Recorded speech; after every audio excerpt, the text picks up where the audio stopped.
So hello everyone, welcome back. So let's start with the problem number 2, page 62. So what does the problem says? Problem says find the electric field at a distance z above the midpoint between equal and opposite charges plus q and minus q at a distance d apart. Okay, so let us draw a diagram. Here we have two charges q plus q and minus q. Okay, plus q and minus q, and we have to calculate the electric field at some point which is z distance from the midpoint. Okay, so midpoints means d by 2. It is d by 2 minus d by 2. It is d by 2. This is x-axis. Suppose this is z-axis, and this is point A, z-axis. Okay, so let us join these. Okay. So as we know that electric field, we have the formula which is derived by Coulomb's law. We have this formula for electric field. Okay, so we have to calculate electric field due to these two charges on this point. So electric field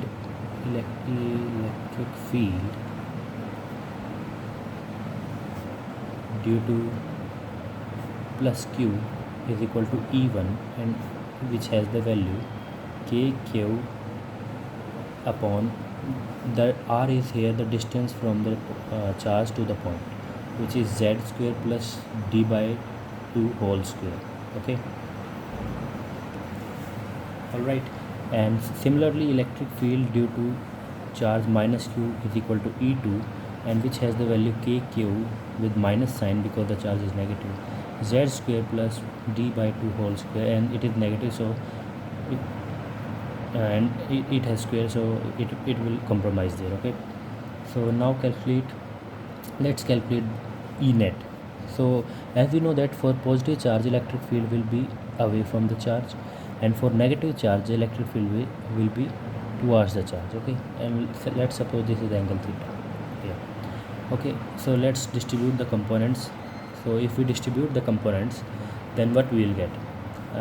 I'll show it with another diagram. Okay, another diagram like this. This is point A, and we have E1 this side, and we have E2 this side, and we have theta here. Okay, so let's distribute the components. The components will be like this. This is theta, E1 sin theta, and E1 cos theta. Similarly E2 here E2 cos theta and plus E2 sin theta. And as you can see from the above relations 1 and 2, that E1 magnitude is equal to E2 magnitude, and let's suppose it is E. Okay, so we need to calculate E net. So what E net will give? If E1 and E2 magnitude is equal, then they will cancel each other, which means E1 cos theta plus E2 cos theta will be 0, and the only thing that will be contributed in the net electric field will be E1 sin theta plus E2 sin theta. All right, now as we know that they are equal, so we can write 2e sin theta.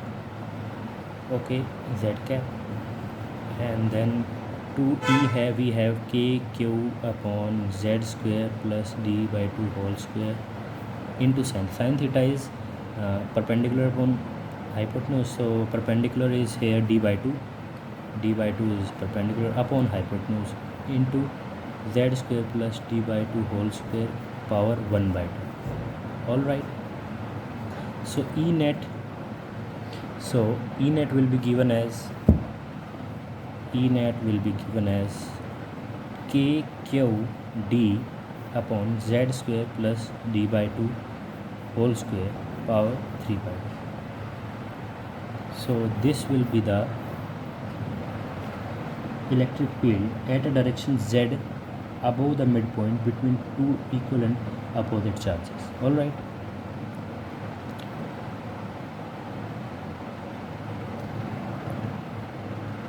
So that's all for this video. We'll see you in next video.